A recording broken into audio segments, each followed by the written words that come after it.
I'm Simone, I'm from Lucca Comics Games, and here with me is Matthew Mercer. I don't think you need any other presentation about his name. I think you all know him, so thank you very much. So I just want to give you the more time possible for questions. So I will give you the word, so if you would like to raise your hand, I can give you, if you have any question. We'll start with Gavin from Leading Cool. Hey, how's it going? Good, how you doing, man? Doing alright. So you've had Dagger Heart out now for a few months. What's some of the lessons that you've learned from releasing your own TTRPG, both positive and negative? Yeah, that's a great question. I mean, positive, watching the community accept it so readily has been wonderful because we don't know if anything's going to work, in this space. Negative attached to that, not having expectations means you have a hard time keeping up with demand, which we've been very public about that challenge, but we're progressively getting better with that as we find more ways to keep up with the demand. As far as just development goes, it's about finding a space that feels like it not only appeals to us as gamers and what we've already built with Darrington and Critical Role, but that feels like it has something unique to offer to the industry and community.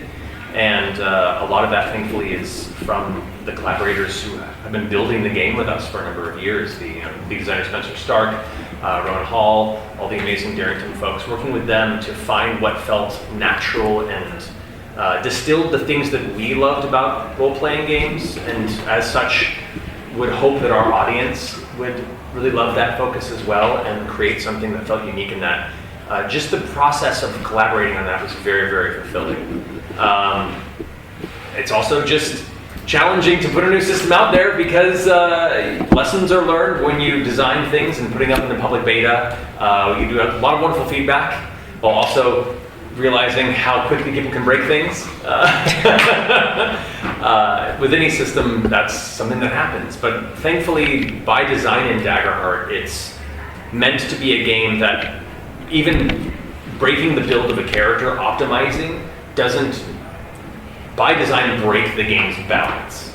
And we have a lot of tools and means of kind of helping teach GMs and players how best to navigate whatever type of way you want to engage with the game as possible. Challenges of also finding ways to release this game at the pace that it's being evolved and accepted in the community, and be as open to bring people in to build off of the Dagger Heart system as well. So in developing our game license, and it is an ever-evolving thing as we learn both the best way to engage with the community, to both protect our IP and our builds, but also allow people to come in and listen to feedback and expand on that's been really important. We're still learning them every day. A lot of really wonderful surprises and a lot of great, exciting things. We announced a bunch at Gen Con. We'll have some really cool announcements coming up at PAX Unlimited that we're really excited to talk about. But it's also terrifying. It's an exciting, terrifying experience to have something that people are invested in enough that you don't want to disappoint them. So that's definitely been a big part of the drive for the team, tirelessly working towards all the other things that we have cooking on it. Is we just want it to live up to everybody's joy and expectation of it. Cool. That's a good question. Yeah. Matt? Hi there, Matt Chapman from Tabletop Gaming. How are you doing? Good, how are you doing? Yeah, good. It's been a while. So you're a player in the new campaign instead of the DM. What's it like kind of wresting control to somebody else? And also, given that campaigns now become animated series, do you think if I fly this hand up a dragon's butt, somebody has to animate that?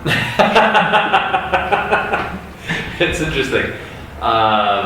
Maybe the first part of your question, equal parts anxiety-inducing. After being a game master for so long, kind of since high school, I've been perpetually the long-form game master. So to relinquish the reins was a scary concept on one hand, but also a very welcome moment that we've kind of been building towards for a while. Building out our community, getting to collaborate with really meaningful storytellers, both from players and the GM standpoint. And so when the opportunity came for me to not overburden my bandwidth with a lot of the things that we're building with Critical Role, and give someone an opportunity to kind of take this platform we've built and go running with the baton, more or less. Working with Brennan to do so has been such a joy, and we've been working on that for quite some time. So it's been really exciting to finally get that off the ground, get it to the community, and see everyone's response to it being as excited as we've been about it.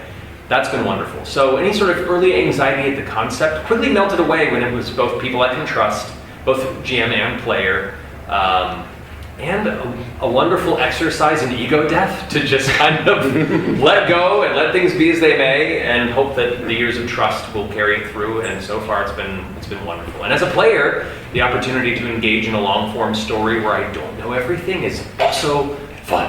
I love that. It's great. To the second question was, well, it has to be animated now. Oh, so yeah, whatever you yeah. come up with is like, yeah. I mean, we don't have that in mind necessarily. You know, we're not trying to build our story for future animation. Much to the chagrin of the people we work with in animation now, since some of our things have become cartoons. I don't think we plan for it. We do have jokes after an episode to be like, man, that would be a sick thing to see in an animated series, or, oh, I'm so sorry if we ever get around to making a cartoon, the people who have to figure this out on the storyboard team. But yeah, I don't think it's anything that guides us in what we do. But now, because of those possibilities, it's a wild thing to consider that could happen. And enough weird things that we never thought would happen have. So who knows? Thank you. Oh yes, Brendan Fry, CG Magazine. So you were celebrating 10 years of Critical Role. Did you ever see it becoming this big when you started all those years ago? Absolutely not. Absolutely. Every year is another moment of us all looking at each other and laughing and going, what the hell? We never could have conceived this. I mean, actual play in its own right, had been around a while, but it had always still been kind of very niche and outside of maybe like Acquisitions Inc. And a few small examples. We didn't even plan to do this. We were asked to do it and kind of didn't think it would go anywhere. So it's been 10 years of trying to catch up to it and meaningfully maintain control in an industry that often likes to wrestle that away and in the hands of people that shouldn't be in charge of creative decisions. We see that a lot in film and television. So it's been very meticulous, us all as friends kind of safeguarding this thing as it built. But part of that too is trying to go like smooth and steady, take it one step at a time, and then turn a corner and things are escalating at such a rapid pace that we're like, oh God, what's happening? So it's equal parts exhilarating and terrifying, but we're all very careful and we check in with each other, and we're continuously blown away with what it is. It's crazy. We just dropped our first video game collaboration like a week ago. That's crazy to me. So yeah, to answer your question, no, we had no idea. This is wild. But we're meaningfully trying to keep up with it with all the responsibility we can muster. Awesome. Sorry, I have a very specific question about Sure. Julian, your character. Oh yeah. So one of my favorites of all time. Sorry. Oh, I'm happy to hear that. No, he's incredible, and I'm just how is it to be a player, or not the first time for this campaign? Yeah. And are you planning to have a dark arc? Oh, good question. Or a good, don't know if you can answer. Oh, I definitely answer. This does, and I didn't really think about it until an interview a few months back where it came up a little bit, and I was like, this campaign is my first long-form campaign as a player. I've played in campaigns as players before, but they usually only went a few months. People got busy and campaigns just kind of fittered away, or I do them as like small run, short run series because I was jamming our main role, Critical Role campaign. So this was the first time to really kind of settle in, if he survives the whole way, to enjoy a long form story. And so I'm really excited about that, but also in a world that I'm discovering for the first time with the rest of the players. Armand is not Exandria, which I know front to back. This is all very new and exploratory for me, and that's an exciting perspective I haven't had in a while. Plus getting to play alongside my fellow players at the table, both my classic Critical Role founder players and a bunch of other people that are new to this table but have been friends for a long time that I've played with in different degrees, and it's been wonderful to kind of meet them on their level and create the story with them in a way where we know that this could be an ongoing thing to explore together, and we're excited to get to the nitty-gritty of what those dynamics might transform into. Which brings us, I guess, to Sir Julian. He's a complicated character. The impetus for his concept came from wanting to bring an energy that would be different from what other people are bringing to the campaign, but was different from anything that I've played. Really as both a player and to an extent a GM, and someone that I really wanted to bring an aspect of, what's the word I'm looking for, unpredictability to the other players at the table, to see where that would take me as a player. I don't have a strong intention for Julian. In fact, even the design of the character with Brendan, when we were talking about the campaign, other players were giving backstories and like long-term goals, and he's like, what do you want as Julian? And I said, I don't know. He's not seeking anything. So let the world pull him into a journey, was kind of more or less what I told him. I said, I want him to be taken for a ride, for better or worse.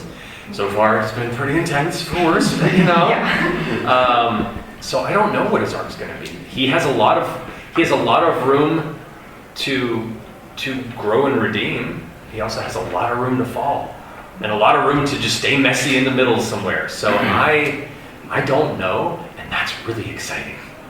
That's a new thing. If I may, yeah. I lost something happening with her, and I saw, oh, it's me. I mean, I'll see the story. They're yeah. I'm not gonna say any more than that. No, thank you. No worries. Thank you so much. Yeah. Lucca Studios, Spain. Hi, we are a group of cosplayers from Spain, and we only have just one question. And what is the thing you like the most from the Critical Role community? That's so. Like your favorite thing, like you said, yeah, I love this. Every day I see it, I love it. I mean, kind of all of it, but specifically to your question, to preface this. Yeah. So I grew up in fandom. I've been going to conventions since I was 15. Back when Anime Expo in Los Angeles had 2,000 people. That's a crazy amount of people at a nerd convention. Obviously not anymore. So I've come up through the convention circuit, through the fandom circuit. I did cosplay myself for many, many years, and most of my best friends to this day are people I met in cosplay at conventions. It's all dressing up as our favorite video game or anime characters, and I have such a love for community in that regard that it's hard for me to pick one specifically, because each one reminds me of something I loved about fandom when I was growing up and still engage with. So I'll say the cosplay in particular has a very soft spot for me because I was so heavily involved in the cosplay scene for conventions. And so knowing how much effort I put into building props and armor and costumes and wig styling and accessories, back in the days before 3D printing, so you had to build that shit out of whatever you could find and get creative. Now, there's not creative today, but like the level of quality and detail is so specific today because of it. It's awesome.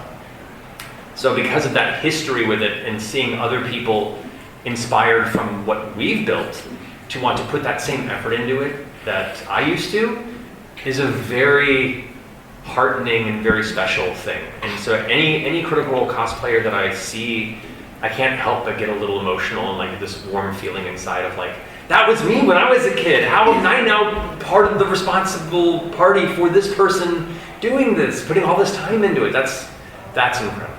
The fan art also.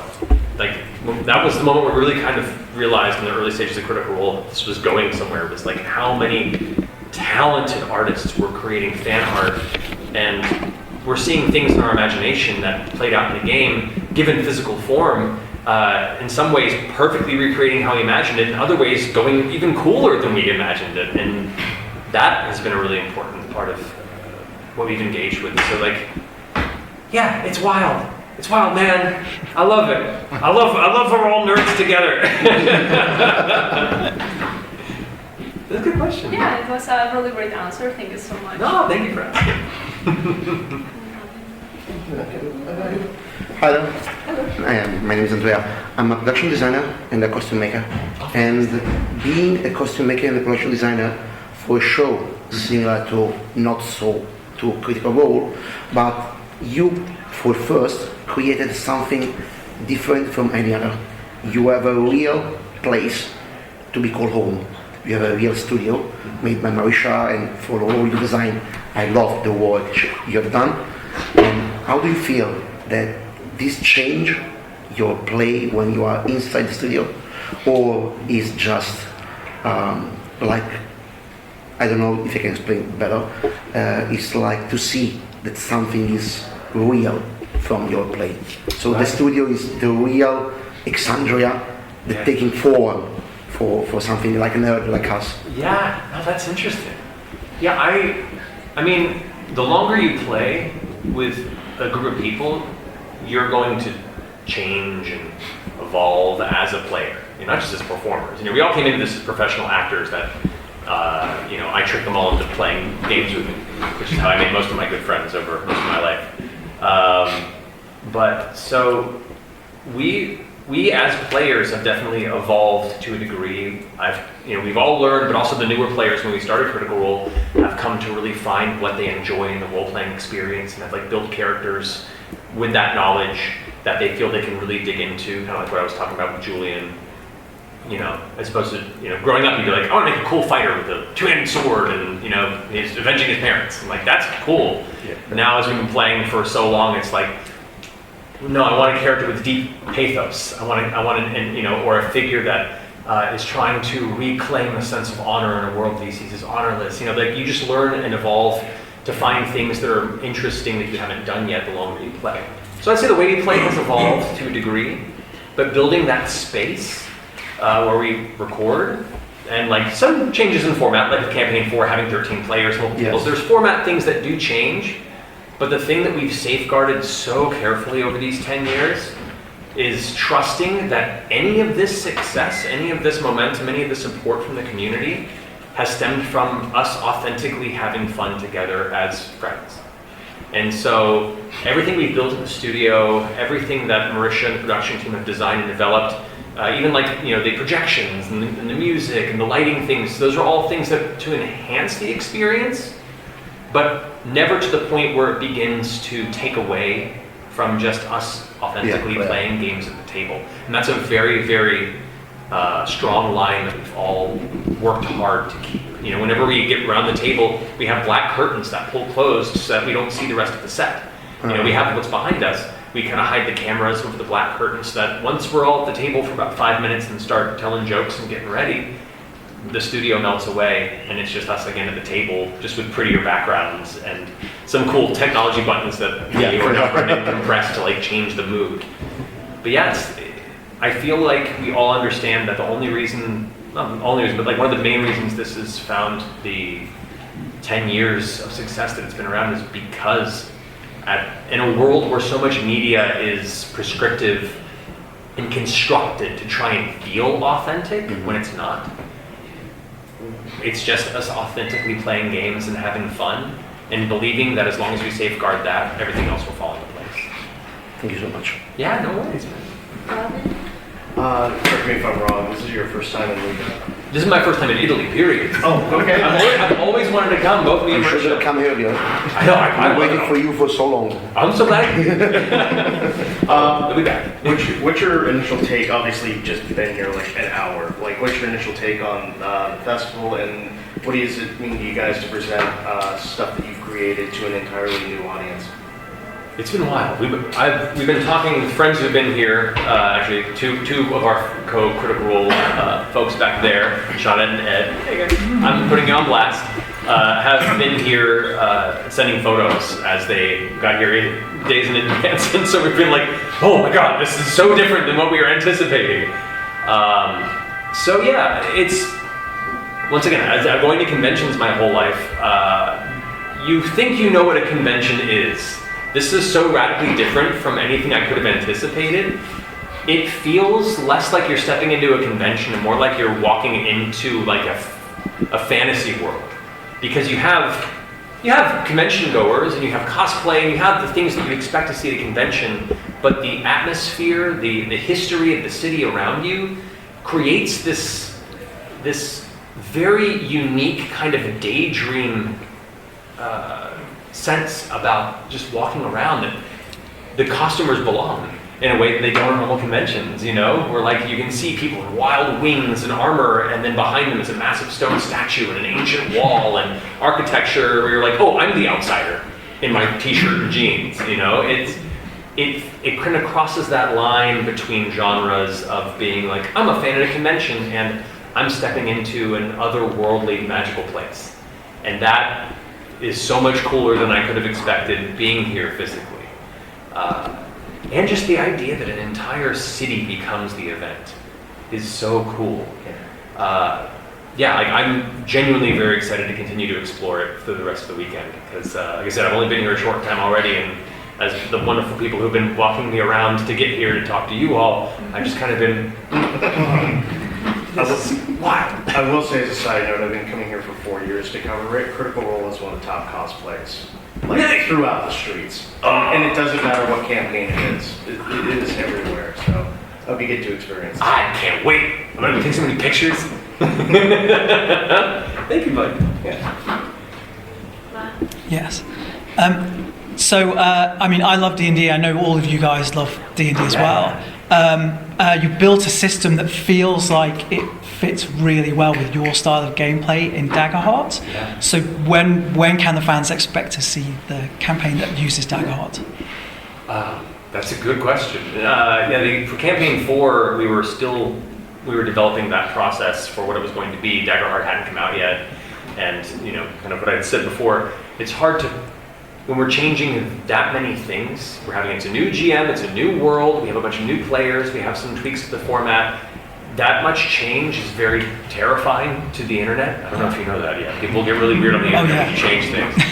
And so it was a conversation of, do we take this new, unproven thing that we believe in, and to make it a complete change that could possibly be too much of a shock to our audience? And then does the success of the game then become tethered to people's reaction to so much change in the campaign, or do we let the game kind of live and kind of grow on its own, and then with time maybe make that transition over? Daggerheart is very much a big part of our future. I think we hadn't had a chance to really play the 2024 D&D rules with Brendan also coming over to run the campaign. He knows D&D very, very well, and with so many other things he's had to focus on, it just kind of was a mutual conversation and understanding of like, you know what, we'll start this campaign in 2024 and see how it goes. And so as far as Daggerheart, I'm going to be continuing to run Daggerheart short form campaigns. I'm working on Age of Umbra Season 2. We're incorporating it to many new other one-shots and cool bits of narrative content in the future. And we'll see what the future holds. But best I can say is we are very, very much inspired by the continued growing support for Daggerheart and excitement for it, for a lot of the things that we're developing for it in the next year, 2 years, 5 years, beyond. What the heck? It's definitely a big part of our future. Thank you. Yes, sorry. So you mentioned being part of nerd culture before being part of Critical Role, but what was your relationship with D&D and games like that before Critical, and how has it changed now that you're part of a massive cultural element of the RPG space in general? Oh boy, it's changed a lot. I grew up playing it in high school in the late 90s, in which it was kind of after the satanic panic that many of us went through, it was not really a thing people talked about. It was still very closed doors and a lot of unfortunate and untrue social assumptions about how D&D plays or about the kind of people that play it. And it was something that I enjoyed, but I had a hard time finding community around it.